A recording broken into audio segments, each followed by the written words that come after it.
So നമുക്ക് വളയെക്കുറിച്ച് സംസാരിക്കുമ്പോൾ ഞാൻ നേരത്തെ പറഞ്ഞതുപോലെ ടീസർ ട്രെൻഡിങ് 10 ആണ് നിൽക്കുന്നത്. ട്രെയിലറും ഒക്കെ നമ്മളിങ്ങനെ സെലിബ്രേറ്റ് ചെയ്തുകൊണ്ടിരിക്കുകയാണ്. ആൻഡ് വേഫെയർ ആണ് ഇതിന്റെ ഡിസ്ട്രിബ്യൂഷൻ വരുന്നത്. അപ്പം ലോക അടക്കമുള്ള വേഫെയറിന്റെ സിനിമകൾ എന്ന് പറയുമ്പോൾ അതിന്റെ ആ ഒരു ക്വാളിറ്റി നമുക്ക് എടുത്തു പറയേണ്ട കാര്യമില്ലല്ലോ. അത് സോ വള സിനിമ വരുമ്പോൾ അതിന്റെ ഒരു ജോണർ എന്താണ് വരുന്നത്? ആൻഡ് ആ ഒരു വേഫെയർ ഇതിലേക്ക് വരുമ്പോൾ തന്നെ അതിന്റെ എക്സ്പെക്ടേഷൻ ലെവൽ മാറുമല്ലോ നമ്മളുടെ. സോ നിങ്ങളത് എങ്ങനെയാണ് അതിനെ കാണുന്നത്? ആൻഡ് ഇതിന്റെ ജോണർ എന്താണ്? വേഫറിലോട്ട് വരുമ്പോൾ തന്നെ ഞങ്ങൾക്ക് ഭയങ്കര കോൺഫിഡൻ്റ് ആയി. ശരിക്കും ഞങ്ങളുടെ ഫസ്റ്റ് ഒരു പുറത്തുനിന്ന് ഒരാൾ സിനിമ കാണുന്നത് ഞങ്ങൾ ഷൂട്ട് ചെയ്ത് കഴിഞ്ഞു, പിന്നെ നേരെ ഒരാൾ കാണുന്നത് ഈ ഡിസ്ട്രിബ്യൂഷൻ വേഫറിലായിരുന്നു. അപ്പോൾ അത് ഭയങ്കര പോസിറ്റീവും ഭയങ്കര എനർജി ആയിരുന്നു നമുക്ക് മുന്നോട്ട് പോകാനാണ്. ഓക്കെ, എന്തോ ചെയ്തത് എന്തോ കുഴപ്പമില്ല, നന്നായിട്ടുണ്ട് എന്നുള്ള തോന്നൽ. പിന്നെ ലോകക്ക് ശേഷമാണ് അവർ റിലീസ് വരുന്നത്. അതാണ് പിന്നെ ഈ സിനിമയുടെ ജോണർ എന്ന് പറയുന്നത് ഒരു ഫാമിലി എന്റർടൈനർ ആണ്. എനിക്ക് തോന്നുന്നു ഒരു ജോണറായിട്ട് പറയാൻ പറ്റില്ല. എല്ലാം ഉണ്ട്. ത്രില്ലർ സ്വഭാവമുണ്ട്, റൊമാൻസ് ഉണ്ട്, ഇമോഷനാണ് ഡ്രൈവൻ ചെയ്യണത് സിനിമ. അപ്പോൾ അതൊരു അതെ കംപ്ലീറ്റ് പാക്കേജ് ആണ് സിനിമ. സോ ശീതൽ ഗോളമായിരുന്നു ശീതലിന്റെ ഫസ്റ്റ് മൂവി.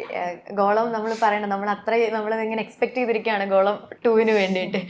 സോ അത് കഴിഞ്ഞിട്ട് ഇതിപ്പോ 3ാമത്തെ മൂവിയാണെന്ന് തോന്നുന്നു അല്ലേ? ഈ 3ാമത്തെ ചിത്രമാണ്. സോ എങ്ങനെയുണ്ട് ഈ ഒരു സ്റ്റാർഡം ഒക്കെ ഇങ്ങനെ സെലിബ്രേറ്റ് ചെയ്ത് തുടങ്ങി? അതായത് ഞാൻ ഉദ്ദേശിച്ചത് ഇപ്പൊ നമ്മളെ കുറെ പേര് അറിയുന്നുണ്ടാവും പുറത്തോട്ട് പോകുമ്പോ. ഇല്ല, ആരും ഇപ്പോഴും അറിയുന്നില്ലേ? സിനിമ കഴിഞ്ഞാണ് കുറച്ചും കൂടെ ആൾക്കാർ അറിയാം. ആക്ച്വലി ലൈക്ക് ഞാൻ ഗോളത്തിന് മുമ്പ് കുറച്ച് ഇങ്ങനെ ഷോർട്ട് ഫിലിം കാര്യങ്ങൾ ചെയ്തുകൊണ്ടിരുന്നു. ഇതുകൊണ്ട് പിന്നെയും ആൾക്കാർ റെക്കഗ്നൈസ് ചെയ്യുന്നത് ആ ഒരു വർക്ക് കാരനാണ്. But I am happy for it.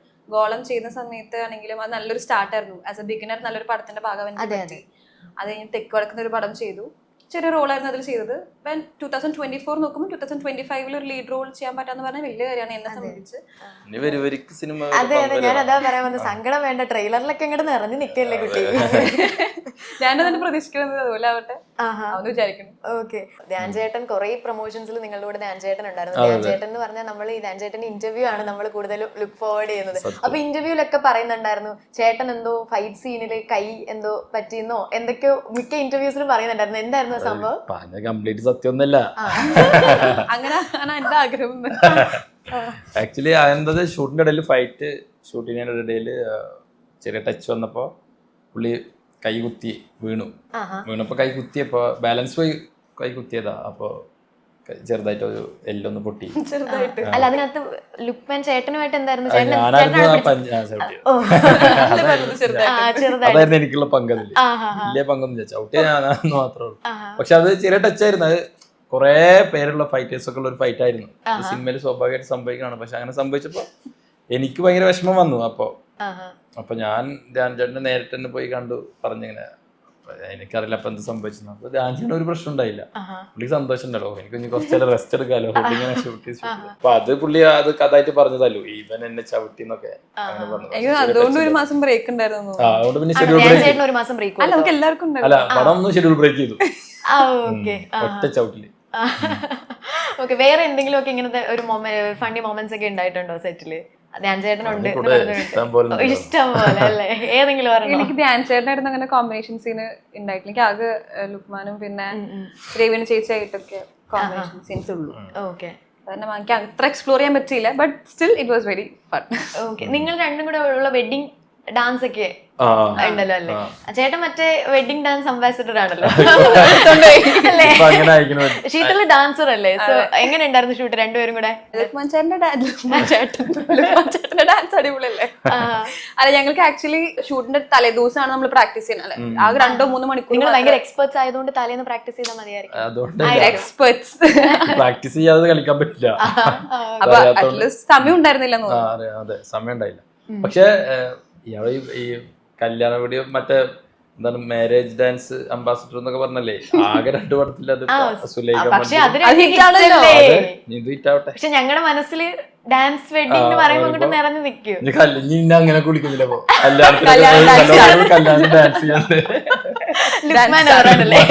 Shoot free ആണോ, ബ്രേക്കിൽ നിൽക്കുകയാണോ, ഒരു കല്യാണത്തിന് ഡാൻസ് കളിക്കാൻ വരും, അങ്ങനെയൊക്കെ വിളിച്ചാ പോവോ? പറയാൻ പറ്റില്ല, മനുഷ്യന്മാരെ അയ്യോ, ഞാൻ വെറുതെ ഒരു രസത്തിന് ചോദിച്ചോ. അങ്ങനെ വിളിച്ച പോകുന്നല്ല, അങ്ങനെയൊക്കെ സംഭവിച്ചാ എന്താ ചെയ്യാ. അപ്പൊ ഞാൻ ഈ അടുത്തൊരു കല്യാണത്തിന് ഡാൻസ് കളിച്ചു. എന്റെ റിലേറ്റീവിന്റെ കസിന്റെ കല്യാണം അല്ല ഞാൻ അത്രയൊക്കെ ഉദ്ദേശിച്ചത്. അത്രയൊക്കെ ഞാനും ഞാനിപ്പോ ഡാൻസ് വെഡിങ് അംബാസിഡർ പറഞ്ഞപ്പോഴേ ലുക്മാൻ ചേട്ടന്റെ ഞാൻ പേര് വിളിച്ചോട്ടെ, എനിക്ക് ലുക്മാൻ ചേട്ടൻ ഭയങ്കര ലുക്മാൻ ചേട്ടനും വിളിക്കരുത്, ബുദ്ധിമുട്ടുണ്ട്. എന്താ ബുദ്ധിമുട്ട്? പ്രായം ചെറുതല്ലേ, നമ്മളൊക്കെ ഏകദേശം ഒരു പ്രായം. അയ്യോ ഡേറ്റ് ഓഫ് ബർത്ത് അത്രയും പ്രായമായിട്ടില്ല. ഞാൻ വരുന്നതിന് മുമ്പ് വിക്കിപീഡിയ നോക്കിയിട്ടാ വന്നത്. ആണോ? വിക്കിപീഡിയ 35 അല്ലേ കൊടുക്കുന്നത്? 35 36 ഞാൻ നോക്കി. ആണോ? അത് തെറ്റാണോ? തെറ്റാ. 80s കിഡ് ആണോ? 90s കിഡ് അല്ല? ഒന്നൂടി പുറകിലോട്ട് നോക്കിയിട്ട് 80s കിഡ് ആണോ? എത്ര ആൾക്കാർക്ക് മനസ്സിലായി തുടങ്ങി. ഇനി സത്യം പുറത്തുള്ളതാണ്. ഏതാ വർഷം? എന്റെ വർഷം 1997. തൊട്ടടുത്തല്ലേ? 2 വയസ്സിന് 2 വയസ്സിന്റെ വ്യത്യാസമില്ല. ഞാൻ പേര് വിളിക്കാം എനിക്ക്, കാരണം ഒന്നാമത് വലിയ പേര്. ഞാൻ ചോദിക്കട്ടെ, ഈ ഒരുപാട് ഇന്റർവ്യൂല് പറഞ്ഞായിരിക്കും എന്നാൽ ചേട്ടന് ഭയങ്കര ലുക്കാന്ന് തോന്നിയോണ്ടാണ് ലുക്മാൻ പേരിട്ടെ? കൊറേ പറയാനുണ്ട്. ഭയങ്കര വെറൈറ്റി പേരല്ലേ അത്? ആക്ച്വലി അതെ, വെറൈറ്റി പേരാ. അന്ന് ചെറുപ്പത്തിൽ അതായത് ആ സ്കൂളിൽ പോയിട്ട് ആ പഞ്ചായത്തിലെ ആർക്കും പേര് കാണത്തില്ലല്ലോ. ഇല്ലല്ലോ, നമ്മുടെ നാട്ടിലൊക്കെ വേറെ ആൾക്കാർ. ഓക്കെ, അത് ആക്ച്വലി ഇതൊരു അറബിക് നെയിമാ. പക്ഷെ അന്നിപ്പോ ഫസ്റ്റ് പ്രസവിച്ചുടനെ കണ്ടാ അതിപ്പോ ലുക്ക് ഉണ്ടോ ഇല്ല എന്നുള്ള പറയാൻ പറ്റില്ലല്ലോ. അങ്ങനെ നോക്കിട്ടോ നമ്മുടെ അച്ഛനും അമ്മയും ഭയങ്കര ലുക്ക് ആയിരിക്കും, അത് പറയാൻ പറ്റില്ല. അപ്പൊ ഇതൊരു അറബിക് നെയിമാണ്. അറബിക് നെയിം ആയതുകൊണ്ട് തന്നെ വേറെ അർത്ഥ, വൈസ്മാൻ അങ്ങനൊക്കെ അർത്ഥമുള്ളൊരു അങ്ങനെയൊക്കെ അർത്ഥമൊക്കെ ഉണ്ട്. സിബ്ലിങ്സിനെയൊക്കെ പേരെന്താ ചേട്ടാ? അത് പക്ഷെ അതൊക്കെ വളരെ നോർമൽ പേരാ. ഷഹീർ, അസ്മ. ചേട്ടനാണ് ഏറ്റവും ഇളയത്? അല്ലല്ല, എന്റെ താഴെ 2 പേരുണ്ട്. ഞങ്ങൾ 5 പേരാ. 5 പേരുണ്ട്. ഞാൻ രണ്ടാമത്തെ ആളാ. രണ്ടാമത്തെ. ഓ, അപ്പൊ ചേട്ടൻ വന്നപ്പോ ഇച്ചിരി വെറൈറ്റി ആയിക്കോട്ടെ എന്ന് വിചാരിച്ചാണ്. അറിയണ്ടാവും, യൂണിവേഴ്സിന് അറിയണ്ടാവും. അങ്ങനെ ഫാദറിന്റെ മൈൻഡിൽ അങ്ങനെ തോന്നിണ്ടാവും. കസേരയൊക്കെ നീങ്ങുന്നുണ്ടോ? അല്ല, ആക്ച്വലി ഈ ചോദ്യം കേട്ട് എന്തിനാ ഇങ്ങനത്തെ ചോദ്യങ്ങളൊക്കെ ചോദിക്കുന്നത്? ചോദിക്കുമ്പോഴാണ് പ്രശ്നം. അല്ല, ഇതാണ് ഇതിൽ ഏറ്റവും ഹൈലൈറ്റ്. നമ്മൾ പറഞ്ഞതുപോലെ സിനിമയെ കുറിച്ച് ഞാൻ എന്തെങ്കിലുമൊക്കെ ചോദിക്കട്ടെ? Okay, cinema. അതെ, ഞാൻ ഇനി ഒരു കാര്യം കൂടെ എനിക്ക് പറയണ്ട. പക്ഷെ ഇപ്പൊ ഓൾറെഡി ഒരു തള്ളു കഴിഞ്ഞത് കൊണ്ട് പോകുന്നതിന് മുമ്പ് ഞാൻ ഞാനത് പറയാവേ, എന്നെ ആരോ ഒന്ന് ഓർമ്മിപ്പിക്കുക. ക്വസ്റ്റ്യൻ ഞാൻ ചോദിക്കട്ടെ? അതായത് ഇതൊരു സീരിയസ് ക്വസ്റ്റ്യൻ. അതായത് ചേട്ടൻ ഉണ്ടേല് പോലീസ് വേഷമാണ് ചെയ്തത്, പിന്നെ വേറെയും അതിനകത്തും പോലീസ് ക്യാരക്ടറാണ് ചെയ്തത്. അപ്പൊ നമ്മൾ ഓൾറെഡി ഒരു പോലീസ് ക്യാരക്ടർ ചെയ്തു, പിന്നെ ഒരു പോലീസ് ക്യാരക്ടർ വരുമ്പോൾ നമ്മൾ ഡെഫിനറ്റ്ലി നമ്മൾ ഇന്റൻഷനലി നമ്മൾ ചെക്ക് ചെയ്യും അതിനകത്ത് ഷെയ്ഡ്സ് വ്യത്യാസം ഉണ്ടോ എന്ന് നോക്കും. അപ്പം ഇതിനകത്ത് വന്നു കഴിഞ്ഞപ്പം ചേട്ടൻ ഈ ഒരു ക്യാരക്ടർ എടുക്കാമെന്ന് തീരുമാനിച്ചത് എന്തുകൊണ്ടാ? എന്താണ് ബാക്കി ചെയ്തതിൽ നിന്ന് ഇതിനകത്തൊരു ഡിഫറൻസ് തോന്നിയത് എന്തായിരുന്നു? ഞാൻ പോലീസ് വേഷം വന്നപ്പോ ഫസ്റ്റ് ആലോചിച്ചത് ഇത് പോലീസ് വേഷം എന്നുള്ളതിനുപരി നമ്മൾ സ്ക്രിപ്റ്റ് കേട്ടപ്പോ ഇൻട്രസ്റ്റിംഗ് ആയിരുന്നു. സ്ക്രിപ്റ്റ് ടോട്ടലി സിനിമ, നമ്മൾ ഏത് ക്യാരക്ടർ ചെയ്താലും സിനിമ നന്നായാലേ ഇതൊക്കെ ബാക്കി എല്ലാം ചർച്ച ചെയ്യുള്ളൂ. സിനിമ നന്നായില്ലെങ്കിൽ ഒന്നും ചർച്ച ചെയ്യില്ല. അപ്പൊ നോക്കുമ്പോ ഇതില് റൈറ്റർ അർഷദൊക്കെയാണ്. സ്ക്രിപ്റ്റ് റൈറ്റർ പുഴു മമ്മക്കട. പുഴു എന്ന് പറഞ്ഞ പടത്തിന്റെ ഇപ്പൊ ഒരു വെബ് സീരീസ് ചെയ്യുന്ന സോൺ ലെവൽ. അപ്പോൾ അത്രയും എക്സ്പീരിയൻസ് ആയിട്ടുള്ള ഒരു റൈറ്റർ. മുഹാഷിന ഡയറക്ടർ, കഠിന കടോരമ്മയുടെ കട എന്ന് പറഞ്ഞ പടം. അപ്പോ ആ ഒരു കോമ്പോല് വീണ്ടും വരുന്നു എന്നുള്ളത് അത് ഭയങ്കര ഇമോഷണൽ പടമായിരുന്നു. പക്ഷെ പേര് പറയാൻ ഭയങ്കര ചെറിയ പേരായി. ആ വിഷമം പുള്ളി തീർത്തു. പക്ഷെ ഇത് ഭയങ്കര എന്റർടൈനർ ആ പടം.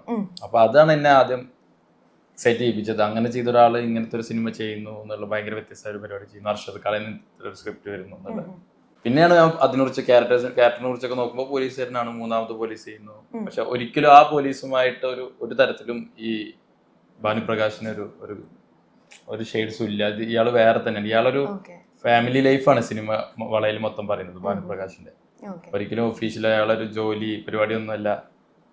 പക്ഷെ അതൊക്കെ പറയുന്നുണ്ടെങ്കിൽ പോലും ഫാമിലിയിലാണ്, പേഴ്സണൽ ലൈഫാണ് കൂടുതൽ പറയുന്നത്.